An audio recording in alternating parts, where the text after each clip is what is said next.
Ya, baik, saya akan lanjutkan. Mohon maaf, ini ada dua part yang harus kalian tonton dan simak untuk materi video PPT pada materi kedua ini, karena mungkin settingnya atau entah saya yang mungkin belum terbiasa menggunakan aplikasi ini, sehingga nanti saya akan perlu setting lagi untuk durasi waktu yang lebih lama. Karena kalau lewat 15 menit dia akan terhenti sendiri durasinya. Baik, tadi terakhir saya sudah menjelaskan tentang setting layanan BK. Nah, setting layanan BK itu yaitu menggunakan tadi yang saya sampaikan, bisa menggunakan layanan secara klasikal, bimbingan kelompok, atau mungkin juga secara individual maupun juga secara kelompok khusus dengan jumlah anak terbatas, tergantung pada kebutuhan, tergantung pada apa yang mau disampaikan oleh guru. Mungkin juga misalnya diberikan kepada anak-anak yang punya kecenderungan permasalahan ataupun juga punya hal-hal yang mau disampaikan dengan tema yang sama, boleh kita kumpulkan dengan jumlah dengan jumlah peserta 5, mungkin tidak lebih dari 10, atau mungkin antara 5, 4, 3 dan seterusnya. Kecuali kalau misalnya kita ingin memberikan layanan konseling secara khusus, hanya satu orang anak saja, maka menggunakan layanan konseling individual.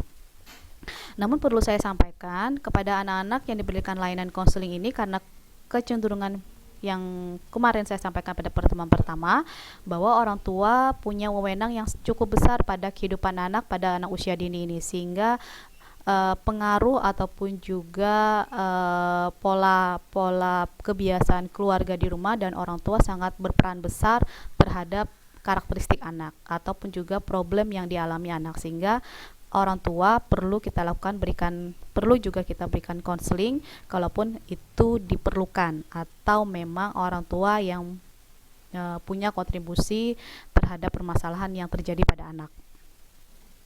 Oke, ternyata tadi adalah materi atau slide terakhir yang saya jelaskan pada topik hari ini, yaitu karakteristik pada pelaksanaan BK di anak usia dini. Mudah-mudahan bisa difahami apa yang sudah saya sampaikan, dan adik-adik semua, adik-adik mahasiswa juga punya gambaran tentang bagaimana program di BK anak usia dini. Hal pertama yang mungkin yang perlu kita ketahui adalah kalian perlu melakukan asesmen atau perlu melakukan uh, pengumpulan data dulu tentang karakteristik anak, tentang problem atau permasalahan yang terjadi, kemudian bagaimana guru melakukan pembelajaran dan lain sebagainya ya. Jadi setiap sekolah mungkin punya program BK berbeda-beda dengan sekolah yang lain. Jadi tidak bisa copy paste. Kok bisa ya sekolah sana bagus, saya copy paste aja deh programnya, nggak bisa. Karena tentu berbeda, dan juga karakteristik dan lingkungan yang terjadi pada setiap anak ya. Bisa saja di sekolah A ternyata permasalahannya adalah tentang hubungan sosial, dan bisa saja di sekolah B ternyata bukan hubungan sosial yang bermasalah, ternyata pada masalah emosi. Nah, itu perlu kita pertimbangkan dan perlu menjadi salah satu dasar untuk guru BK ataupun juga guru di PAUD melakukan program-program pelaksanaan BK-nya. Dan ingat sekali lagi, memang tidak semua sekolah memberikan waktu secara khusus untuk program layanan BK ini, tapi juga setiap sekolah tapi di setiap di anak usia dini, pembelajaran untuk layanan BK ini diinkludkan atau diintegrasikan pada setiap pembelajaran. Nah, makanya guru harus pintar-pintar membuat rencana pembelajarannya ya, harus dimasukkan. Jangan sampai guru ternyata lebih fokus pada aspek kognitif saja atau pada aspek pengetahuan saja yang diserap oleh siswa, tanpa memperdulikan aspek keterampilan afektif untuk perubahan perilaku. Karena pada dasarnya pendidikan di anak usia dini itu bukan fokusnya pada kognitif hanya 20% saja. 80% itu lebih kepada afektif dan psikomotor ya.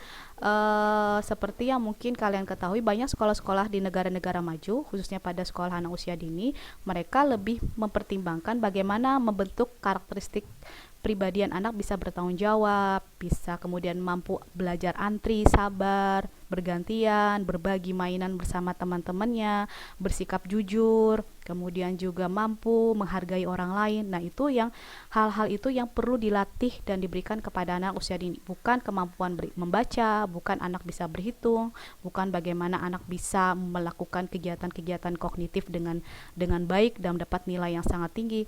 Itu mungkin diberikan pada saat anak masuk sekolah formal. Tapi untuk prasekolah lebih difokuskan pada pengembangan karakteristik, pada pengembangan afektif, sehingga layanan BK di sekolah anak usia dini sangat penting dan urgent sekali untuk membentuk anak-anak kita generasi emas, generasi yang perkembangan pribadi mereka sehat dan positif. Terima kasih semuanya. Mudah-mudahan bisa difahami dan bisa dipelajari. Silakan dibuka di link Simari untuk mengumpulkan untuk mengetahui tugas yang harus kalian lakukan. Terima kasih. Assalamualaikum warahmatullahi wabarakatuh. Salam sehat semuanya.